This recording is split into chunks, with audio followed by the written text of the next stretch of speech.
We should start now.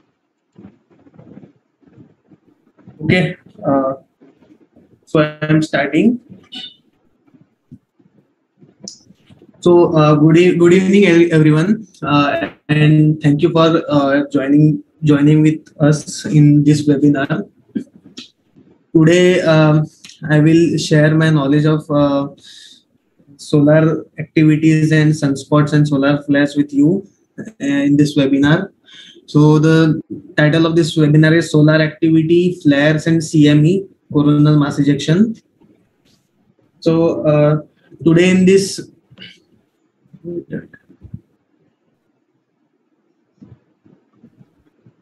just wait a minute. So today in this webinar, in this session, we will cover few topics. So the number of topics which I am going to cover here are first is the basic information about sun. I will provide you.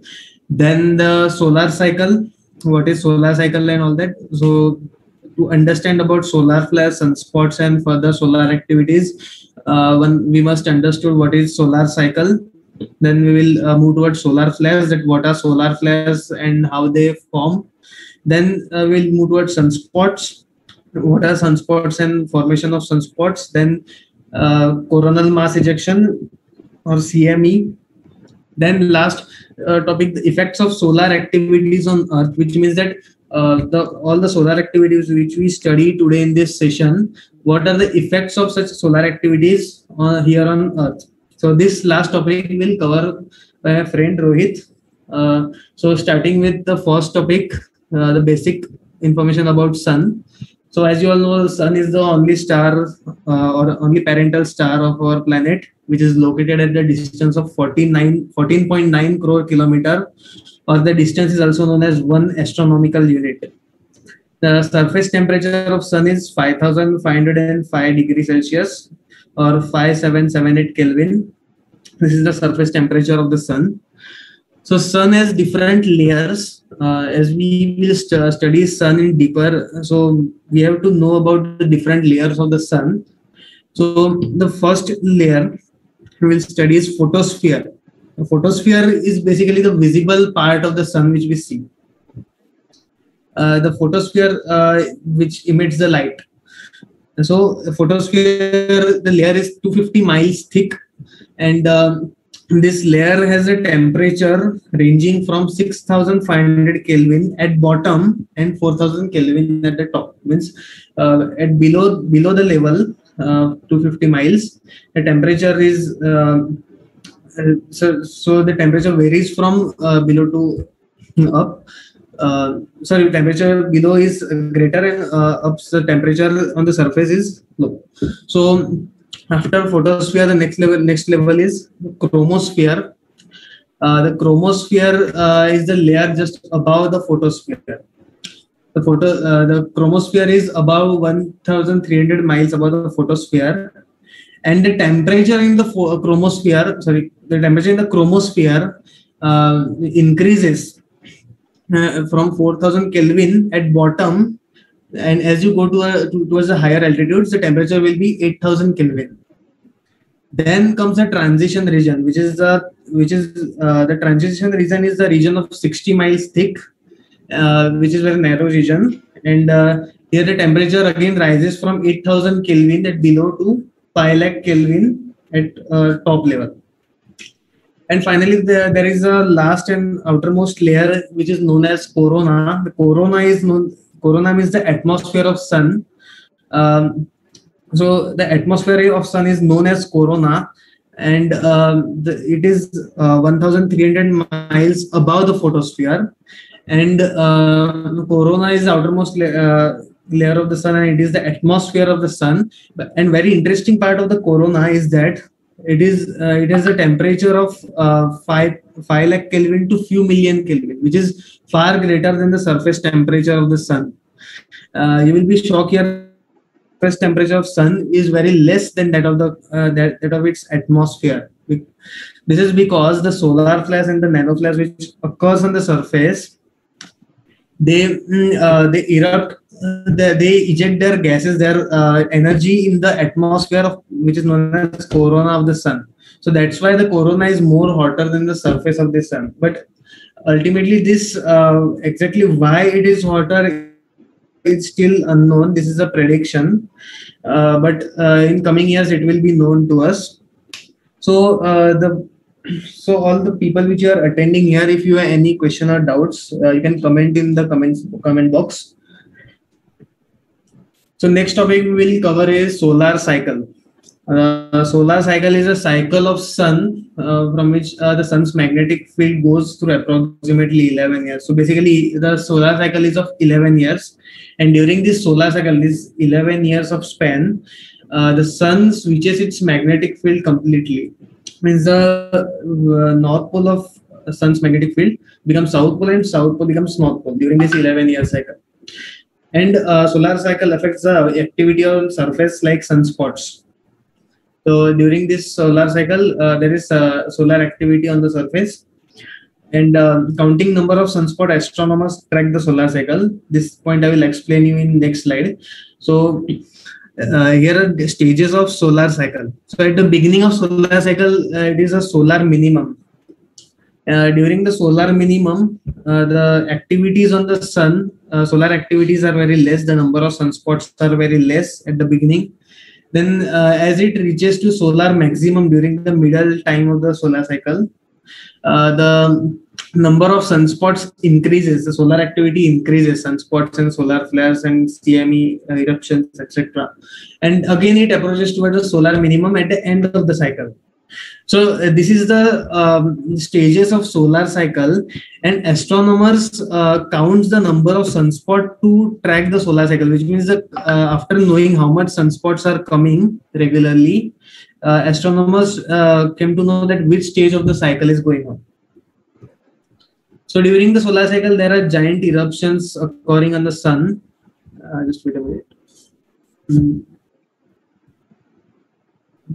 Giant eruptions occurring on the sun, and the eruptions are like solar flares and coronal mass ejection. So what are they exactly, we will come to know in further slides.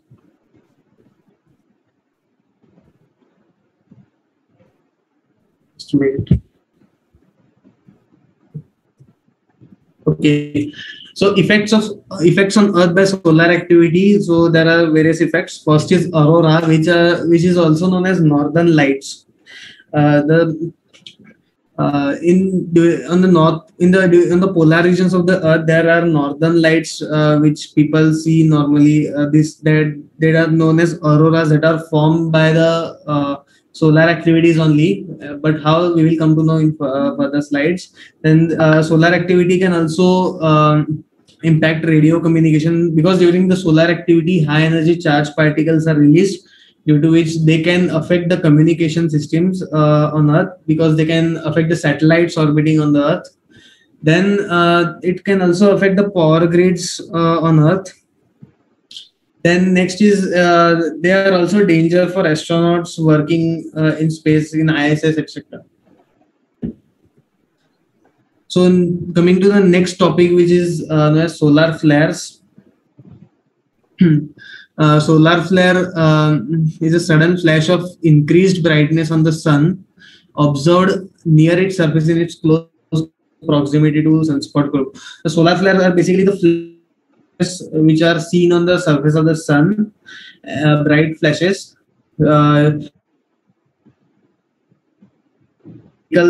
Through sun's corona in outer space. During the solar flares, plasma and charged particles are released from the sun's surface and sun's corona into the outer space, and they also emit radio waves.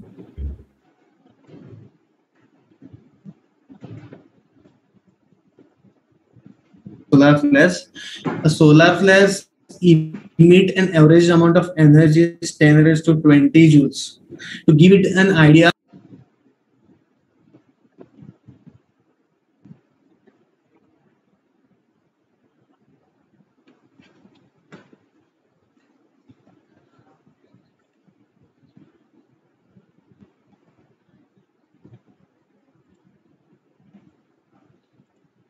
क्या हो गया?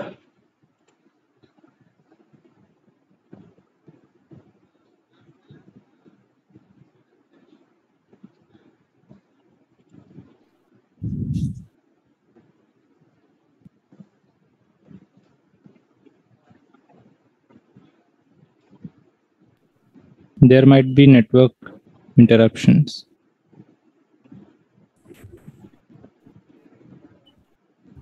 Hello. Yes, Atharva, you're audible now. I'm audible. That was because of my poor internet connection. Let me present again.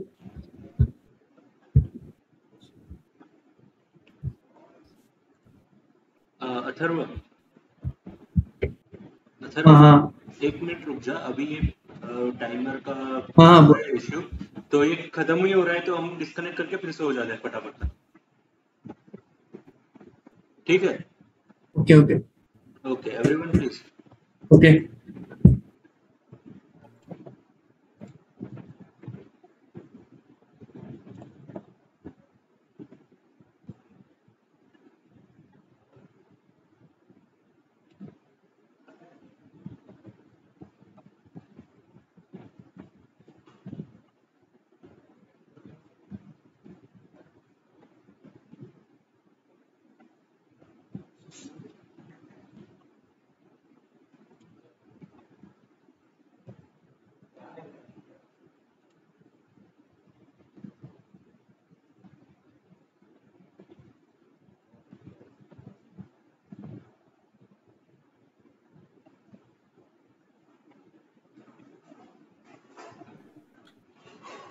Everyone, please stay tuned.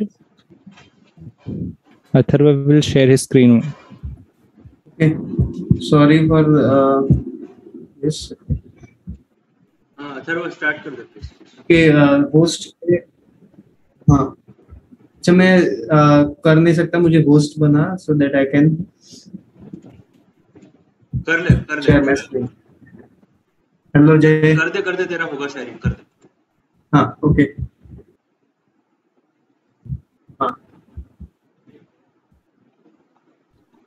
हाँ. Okay, so the energy released.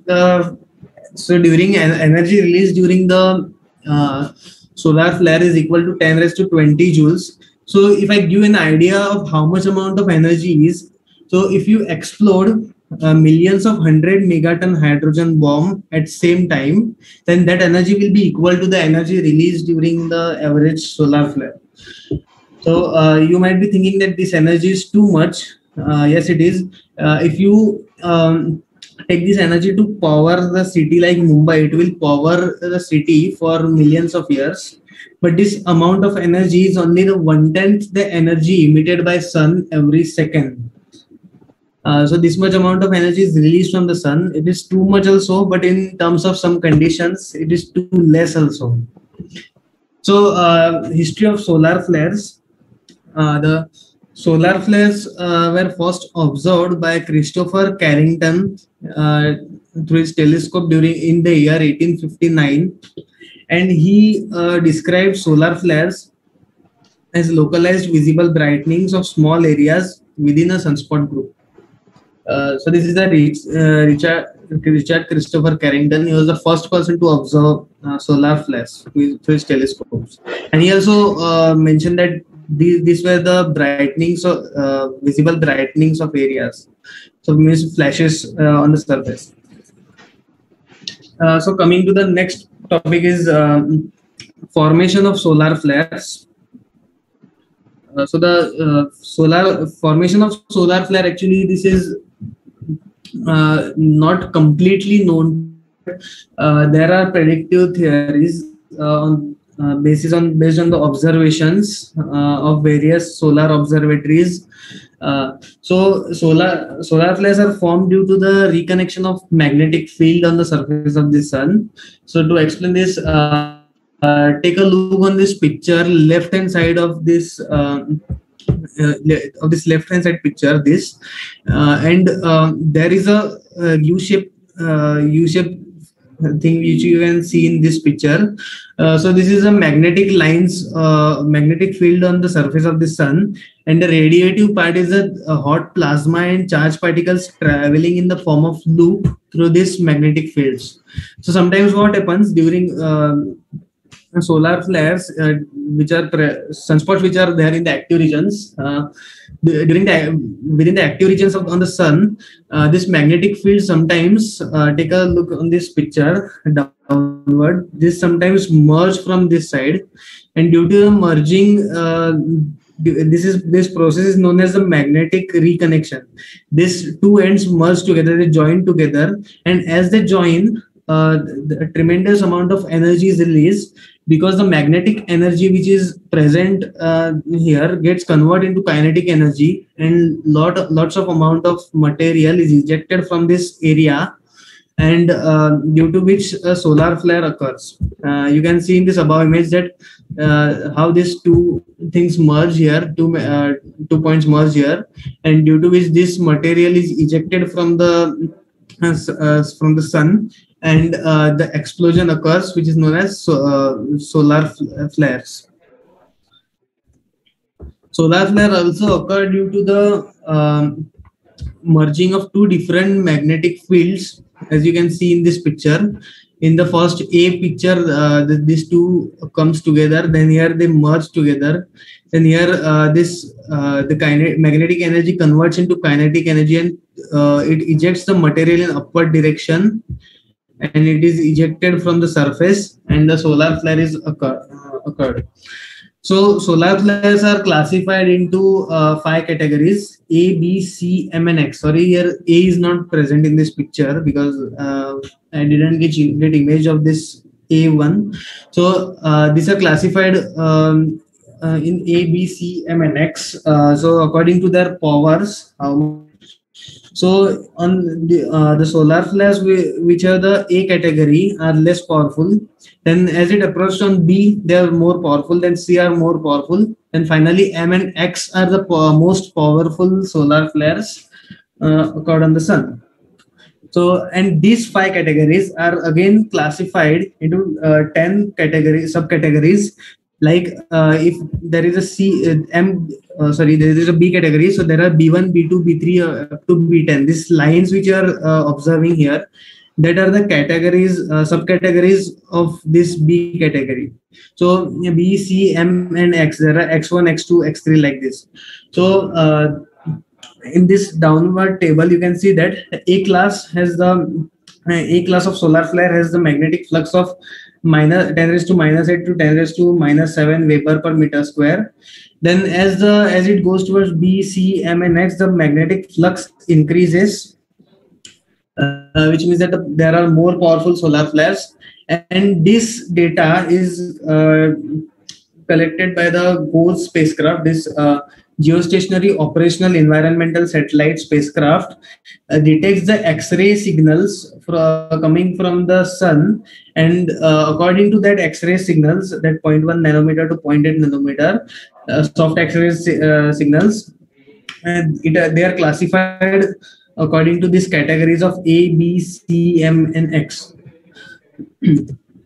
So coming to our further topic of sunspots. Sunspots are regions on the sun's photosphere that appear darker than the surrounding areas on the visible solar disk due to reduced surface temperature. So the sunspots are basically the regions of lower temperature, and they emit very less light. These are due to the increase of magnetic flux in that region. So sunspots, this is the image downward. Left image is the image of sunspot captured by me from my telescope. This is sunspot in the right hand side, black, which you can see here. This is the sunspot, and this image is captured by my Newtonian reflector telescope, 127 by 900 mm, 5-inch telescope. And if you want a closer look of sunspot, this image is taken from Google. These are the sunspot, if you see them highly magnified.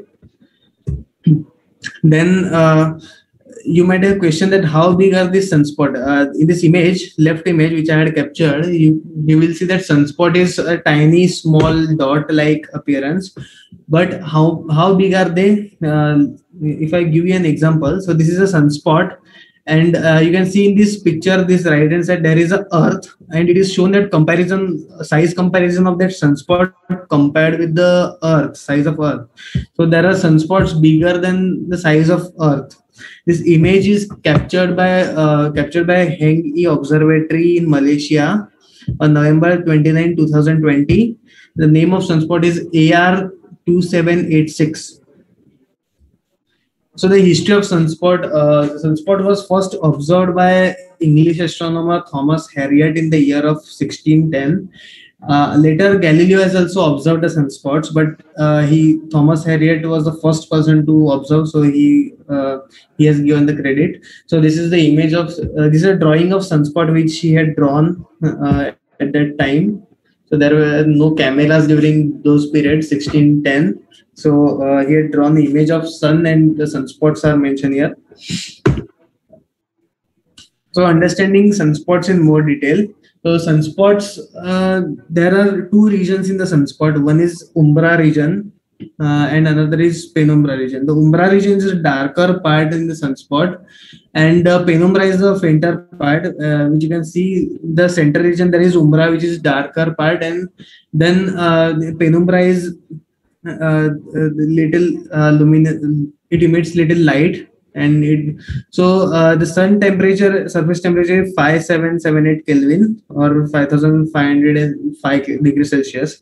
The umbra temperature is 3000 to 4500 Kelvin, which means the sunspots are relatively cooler regions, so the temperature is low. And penumbra is slightly hotter because they emit light. They are 5773 Kelvin.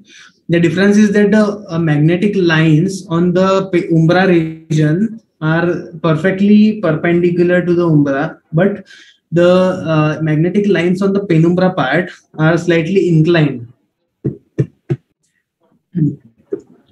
So coming to the next part, which is formation of sunspots. So you might have questioned that how sunspots are formed. So beginning with this topic, let us you must understand one interesting topic of sun, that you know that Earth is rotating on its axis. In the same way, sun also rotates, but there is a difference. Earth is a solid body, due to which it rotates as a whole body, but sun does not rotate like Earth. The sun's equator rotates faster than its poles. As you can see in the above picture, the equator takes 25 Earth days to complete one rotation. But as you go towards the higher latitudes, the polar region takes 35 days to complete one rotation of sun. So due to this differential rotation, what happens that similar to our sun also have magnetic lines, as you can see in this downward image. So in this first image, the magnetic lines are straight, but as sun rotates at different speed at different latitudes, the magnetic lines are stretched like rubber band. As sun rotates further, the stretching of magnetic field lines gets more and more, and finally there is some point where rubber band breaks, it snaps. So where the magnetic line snaps, the active region of the sun starts there, and increased magnetic flux on that region blocks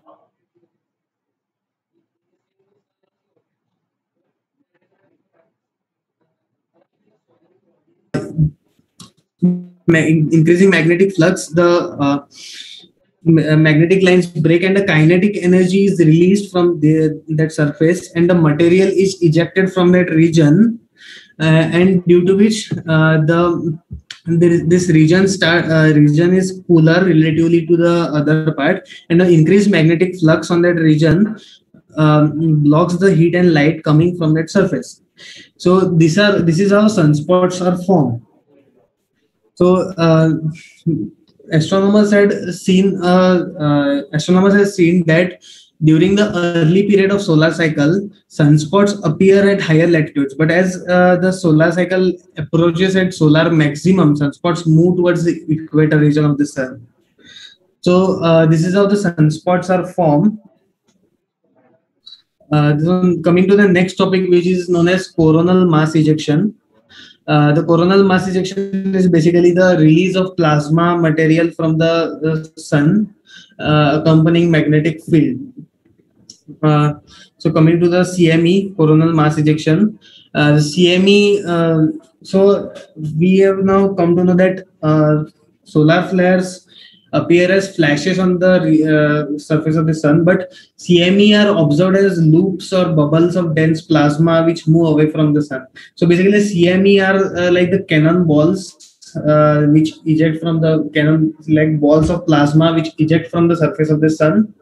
And difference in between the flares and CME are the like CME eject more material from the sun comparatively to the solar flares. The average mass of CME released is 10 raised to 15 grams. Then the size of CME is 0.25 astronomical unit, which is equal to 37 million kilometer. CME is thought to be formed by Okay, so the formation mechanism of CME is almost same to that of the solar flares and sunspots, but the formation mechanism is not fully understood yet. But we'll come to know in the further slides. So CMEs are eruption on the surface of the sun. So the difference in CME and flares are CME travels at relatively lower speeds.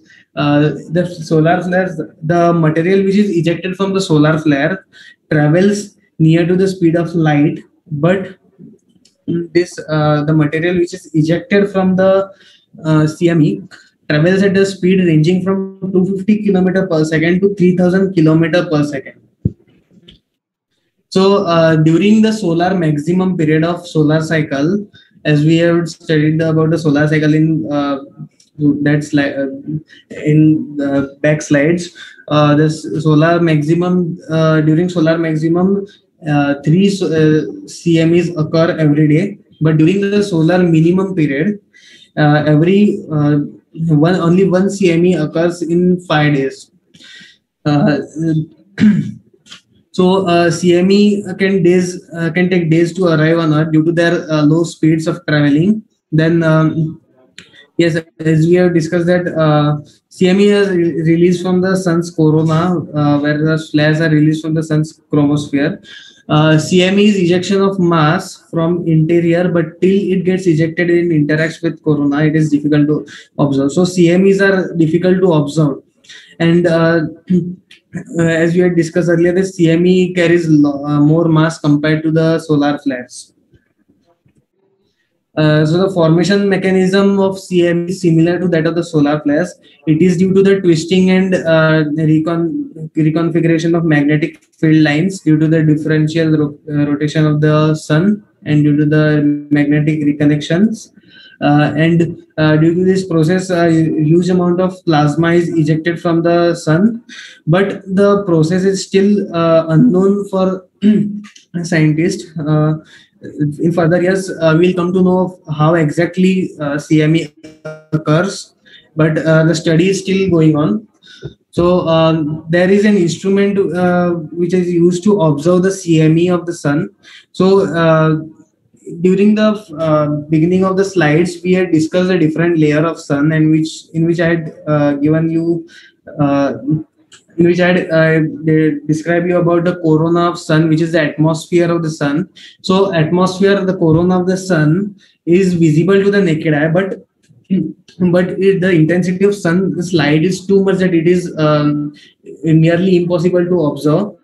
It is impossible to observe directly. So during the total solar eclipse, when moon completely hides the sun, the sun's intensity of light is completely blocked by the moon. At that time, corona is observed. So scientists use same method but artificial method to observe the CME and the corona of the sun. This method is by the instrument coronagraph. So the coronagraph blocks the light coming from the sun blocks the sun's light artificially in that instrument, and due to which we are able to observe the atmosphere corona of the sun. So coronagraph ray diagram you can see in this picture. There is a pupil here from which light come inside. And there is a primary lens, convex lens here, which focuses the light, and there is a internal occulter. This occulter blocks the light of the sun, image of the light, and due to which there are filters, and due to which this blockage of light, here we can see the atmosphere of the sun, and we can observe the CMEs ejecting from the sun. So this coronagraph instrument was first invented by French astronomer Bernard Liot in the year 1930s. So this instrument is mostly used for detecting exoplanets. So if you don't know about exoplanets, I will explain you. Exoplanets are the planets which orbits different stars, which are the planets which are present outside of our solar system, which orbit different stars, are known as exoplanets. So to observe any exoplanet, to observe any planet rotating a different star of any star, we must have to block the light coming from that star, due to which the faint planets are visible. So this coronagraph is used for that method, for this purpose mostly, and it is also used for observing the CMEs of the sun. So today's astronomers use modern observational techniques to observe the sun, to study the sun and solar activities. There are ground-based telescopes on Earth, and there are space-based observatories like satellites orbiting around the Earth, which studies the sun. So the purpose of sending the satellites and the purpose of sending solar observatories in space is that due to which the UV, ultraviolet, X-rays and gamma rays which are emitted from the sun are filtered by our ozone layer on Earth, but these satellites are outside the atmosphere of sun. Outside the atmosphere of Earth, so they can able to detect the radiation, detect the UV and X-rays and gamma ray radiations coming from the sun to study the sun in more detail. So the ground-based telescopes used different kinds of methods to study the sun. One they used by solar filters. They use solar filters to observe the sun directly. But another method they use is by projection method. The projection method is indirect method, but it is used most widely. So this is the picture which this is my telescope, and I had projected the image of sun on wall. Here on the wall you can see circular object. This is the image of sun projected on wall by me. Then this is the image, closer look. So here is sunspot. You can also see in this picture, this is sunspot in this region. So you can observe sun in fine details by this method also of projection. Then there are various tools and equipments which solar observatories use to study sun. There are spectroscope, spectrohelioscope, and solar filters. So this type of solar filters are mostly used by amateur astronomers. There are spectrohelioscope also and spectroscopes. This DKIST observatory is the largest solar observatory in the world, located in Hawaiian Island. So this solar observatory, this solar telescope has 4-meter mirror, and in this right side image you can see this internal structure of this observatory. This is 4-meter mirror kept here, which captures the sunlight, and due to the mirror reflections, this image of the sun is somewhere projected here, and they study about the sun, about the solar activities. So to explain the further concept, I will. If you are not physics or science student, you must know about little concept of light. So light travels in the form of waves. So so if light is a wave, it has wavelength. The length between the two amplitudes or two crests is wavelength. Then it has amplitude and trough.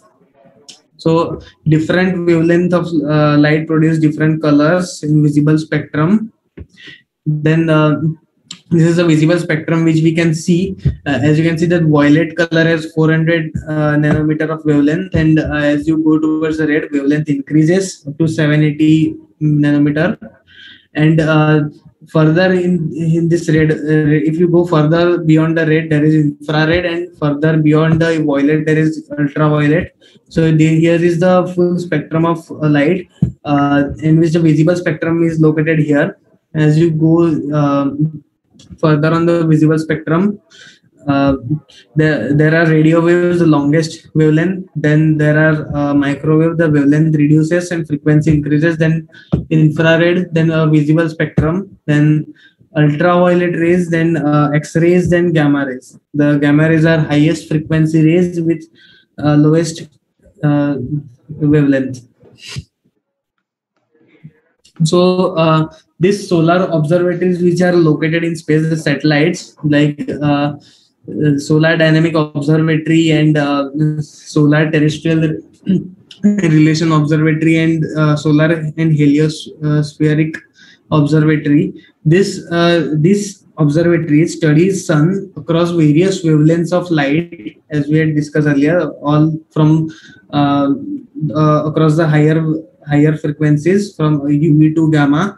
But why we have to study sun across various wavelengths is because this there are every element every element emits certain amount of certain wavelength at specific temperature. So due to which if we capture the specific wavelengths of light, we can come to know about the composition present there. So these are the various images of sun captured across different wavelengths. You can see that the 1700 angstrom is a photosphere, and the temperature is 4500 Kelvin.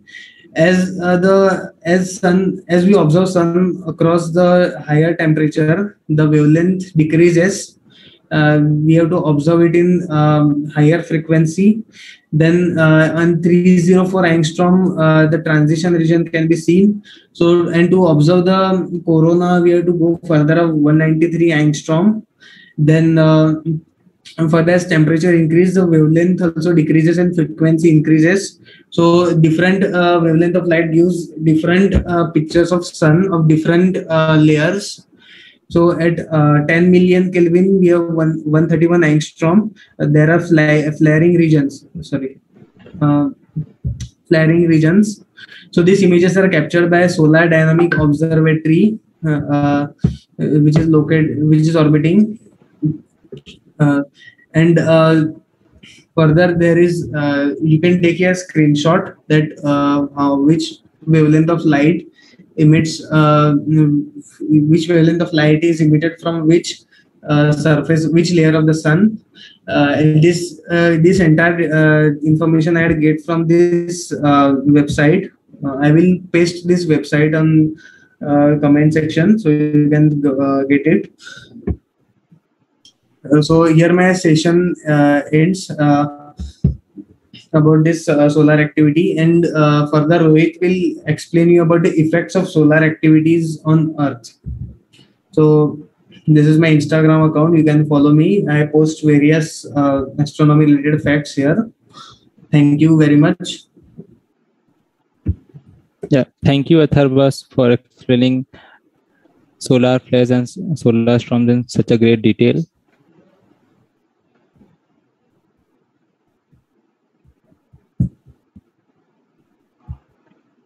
Now I'll present my PPT.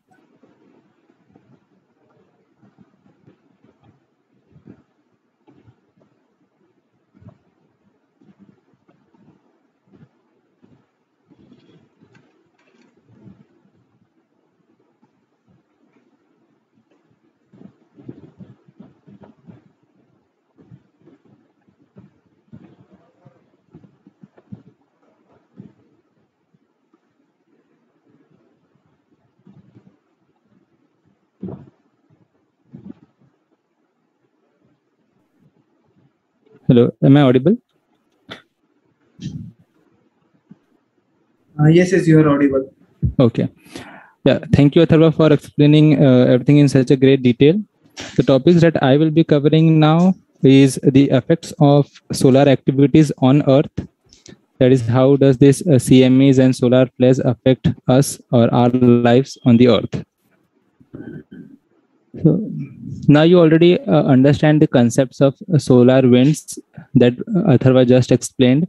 So there's a continuous stream of radiations and charged particles coming from the sun towards the Earth. But the magnetic fields around the Earth acts like a protective layer against those charged particles. And these are not a very rare occurrence, and these they keep on happening. So these are the magnetic fields or the shield that is protecting against the solar wind, and therefore we are mostly safe from the solar wind. Here's an animation which shows how these charged particles get deflected by the geomagnetic field, which is the magnetic field of the Earth. But certain particles may get trapped in the polar region, which results into beautiful auroras near the polar region, which are also known as the southern lights or the northern lights. Okay, so these CMEs or the solar storms are not very rare occurring. They keep on happening. So they aren't occurring for the very first time. There have been instances where we have recorded solar storms. So the very first recorded event of solar storm hitting the Earth was in 1859, which was observed by Carrington, and therefore this is known as Carrington's event. Carrington's event. So these are the picture that you see on the screen right now are the drawings of the English astronomer Richard Carrington. So this was observed by not only the Richard Carrington, and it was also observed by Richard Hudson also. Okay, they both observed this independently, and after a few days of recording these sunspots, this interesting phenomena occurred across the globe. So everyone around the globe were able to see the auroras in the sky, the ground, oceans, and of course in the electric grids as well. Because in this age we have almost transformed our Earth into a virtual current carrying coils, because we have millions of kilometers of power grids running across the globe, and therefore any fluctuation in the magnetic field, which is the geomagnetic field, that is the magnetic field of the Earth, will result into EMF or will result into additional current flowing across the grids, and they are not designed to handle such disturbance. Okay, so there is a phenomena called saturation of transformers that occurs. So what is this basically? So what are transformers? Let us first try to understand what are transformers. So these transformers are basically a device which is used to either step up or step down the voltages coming from the power grids. So generally the voltage is very high in the power grids, and which is not suitable for your household applications. So there is this transformers used to step down those high voltages. They are made step down, that is the voltages are made to reduce so that they are suitable for the home applications. So under the situation where there is this disturbance in the geomagnetic field, what happens, the magnetic core, the laminated iron core that you see in this diagram, gets saturated. By saturated, what do I mean? That they reach to the maximum capacity of the magnetic flux. Okay? And they are no longer affected by the increase or decrease in the current or voltage in the primary coil. So the primary coil is the coil coming from the grid, and the secondary coil is the one which is going towards your household. So if there's a fluctuation in the geomagnetic field, this reaches to a saturation state where it is no longer responding to the variation in the primary coil, current or voltages in the primary coil.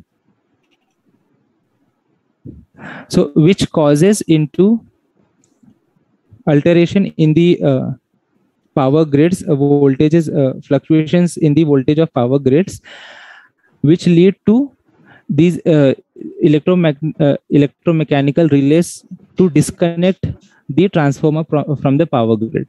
So these are the electromechanical relays which acts as a switch to disconnect anything from the power grid. And these are considered to be the one of the primary cause for the power failure, because this is disconnecting the transformer from the power grid. So what happened in the Quebec case was that this instability in the grid voltage caused the protective relays, which is this protective relay, to disconnect one from the high facility. So this disconnected 5 very high voltage transmission lines, and the hydro station faced a rapid loss of voltage. Since there is no load on the hydroelectricity facility, this causes a sudden increase in the voltage. Yes? Rohit. Yes, Jay.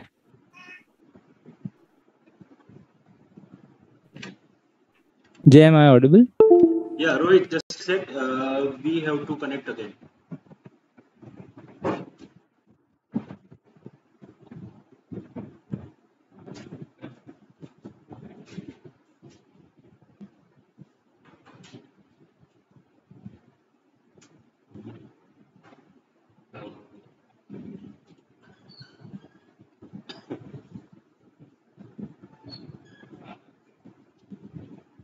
Yes, Rohit, you can now start. Wait a second, I just allow you for the...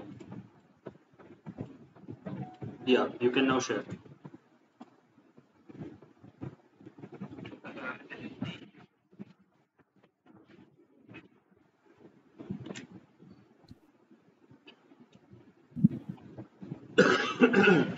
Yeah, so I was talking about the disconnection of transmissions line.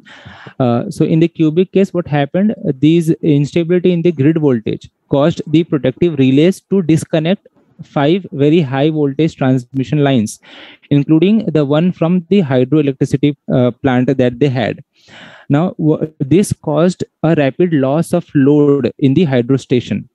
So due to which what happens, the voltage or the power has nowhere to go, and this caused a sudden increase in the voltage in the power grid, and this damaged 2 step-up transformers as a result of excessive heat in them, and this subsequently caused more power failures, more grids to stop working, and there were subsequent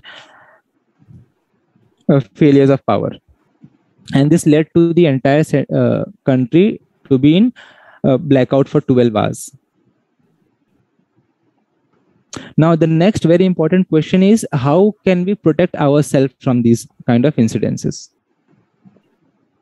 The first thing is that the first way of protecting ourselves is by receiving warnings. If we would know in advance that once a solar storm is coming or is on its way, then probably we can reduce the damages. So how can we build a warning system?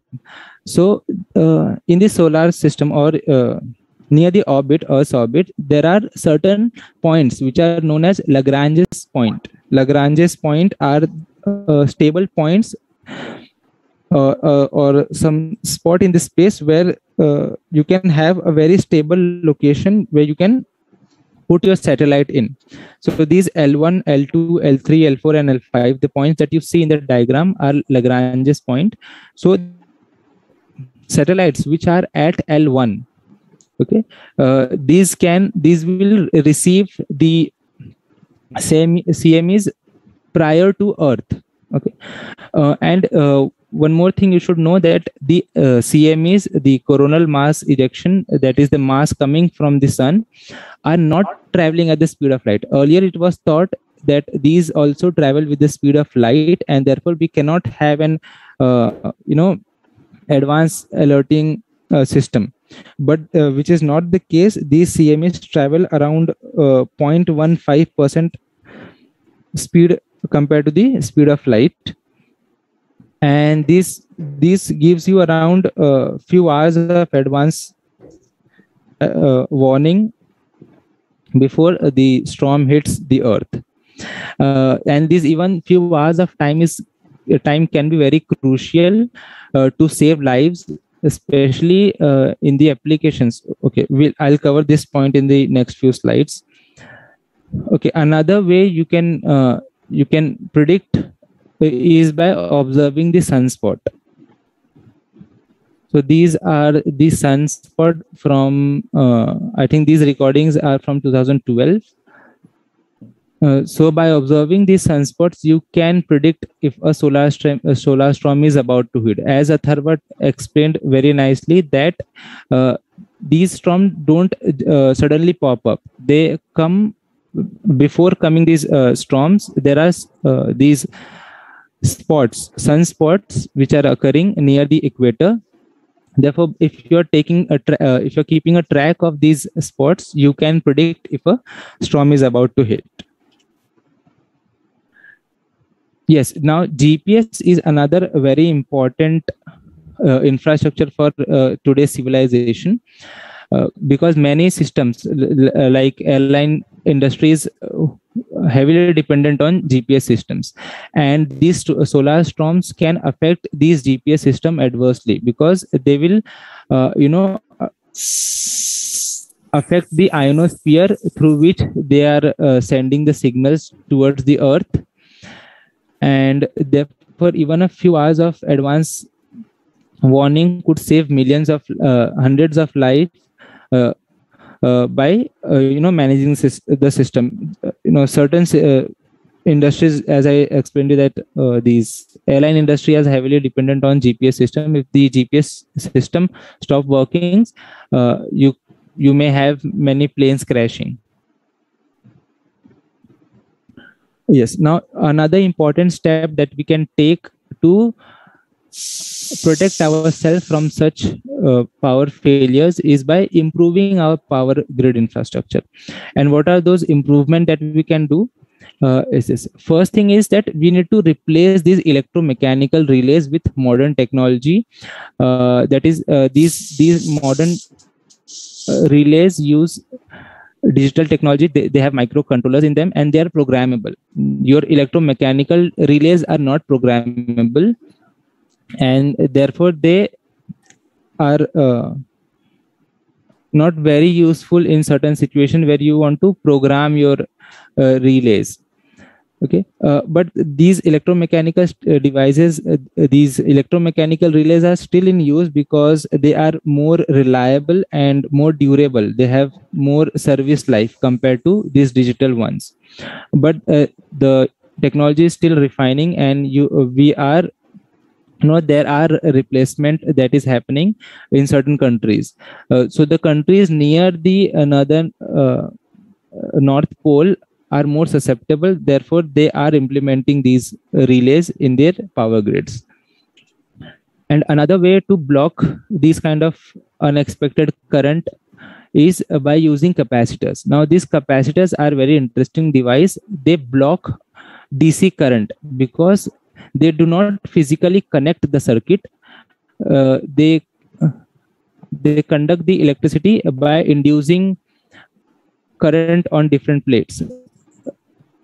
Okay, so basically they will only allow AC current to flow across the terminals, and they will block DC current. So we can also employ capacitors to block unexpected DC current. So these are the way to protect or to upgrade your power grids. Now you may wonder that why these industries are not immediately acting, and why they are not upgrading all the power grids across the globe. Because the risk from the solar storm are way less if you compare it with the other damages from the celestial weather itself. So the risk from the terrestrial weather, that is the weathers affected by the solar storm or the CMAs, are still less if you compare it with the celestial weathers. So that is the reason the upgrade is slightly low than what you expect, but they are still justified. Yeah, that's all from my side. Thank you. If you have any queries, you can post them on the comment section. Rohit sir, both these sessions were so excellent that we do not have any questions yet. But I would, like to ask you one question, sir. If Yes. any solar storm does come, in what ways could we protect ourselves? Like, is there any technology to detect it beforehand, and how would we protect ourselves from it? By ourselves, what do you mean? Are you trying to ask whether these Human storm race. affects human body or? Yeah, human body. Yeah. No, they have no implications or no effect on machines that are made out of flesh and bones. They only affect machines which are made out of conducting materials. So you have no risk.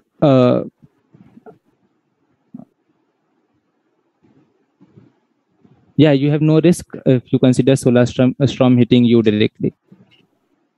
Okay, sir. Thank you.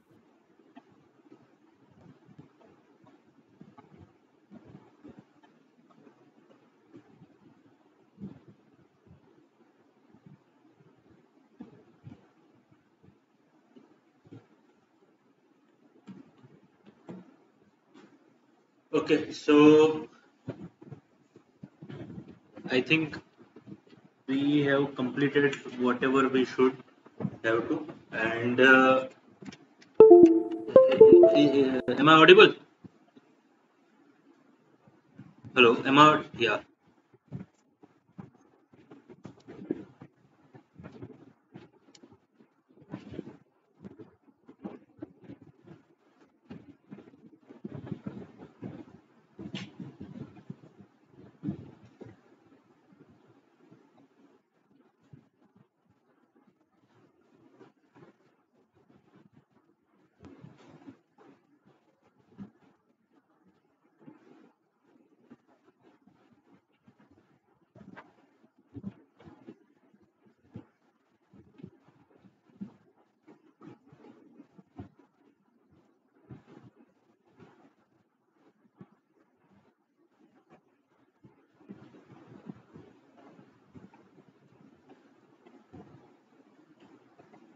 Okay, so it was a wonderful session.